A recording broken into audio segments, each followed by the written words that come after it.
আজকে আপনাদের সাথে একটি ফুড রিভিউ করব আমি। সেটি হচ্ছে বিরিয়ানি, আর এটি হচ্ছে আমাদের মধুপুরের কারণ কাবাবের বিরিয়ানি।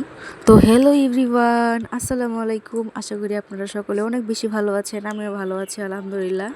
তো এই দোকানটি হচ্ছে আমাদের মধুপুর বাস স্ট্যান্ড থেকে একটু উত্তরের দিকে তারা কমপ্লেক্সের নিচে এটি রয়েছে। এই দোকানে প্রায় সব ধরনের খাবারই আমার অনেক বেশি ভালো লাগে, সব ধরনের গ্রিল নান থেকে শুরু করে বিরিয়ানি সবকিছু ভালো লাগে। আর এই বিরিয়ানির কথা কি বলবো, আমি অনেক বিরিয়ানি খেয়েছি, কিন্তু এই বিরিয়ানির মতো বিরিয়ানি মধুপুরে কোথাও খাইনি। তো এই বিরিয়ানিতে থাকে হচ্ছে এক পিস আলু, একটা ডিম সিদ্ধ, আর একটা হচ্ছে ভালো সাইজের একটা ভালো মাংসের পিস। তো আজকে আলুটা কেন জানি না 2 খণ্ড হয়ে গিয়েছে, কিন্তু অন্যবার আর কি আলুটা আস্তই থাকে।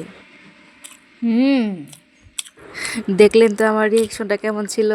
এর বাইরে কি আর কিছু বলার আছে? এটা সত্যি বলতে অনেক বেশি মজা, সত্যি অনেক মজা। আপনারা যারা মধুপুর আসেন তারা অবশ্যই এই দোকানের বিরিয়ানিটা ট্রাই করবেন, বা অন্য অন্য খাবারও ট্রাই করতে পারেন। সব ধরনের খাবারই আমার কাছে অনেক বেশি মজা লাগে। তারপর আর কি এই সুন্দর খাবারটাকে আর একটু স্বাদ বাড়ানোর জন্য একটা লেবু চিপে নিলাম।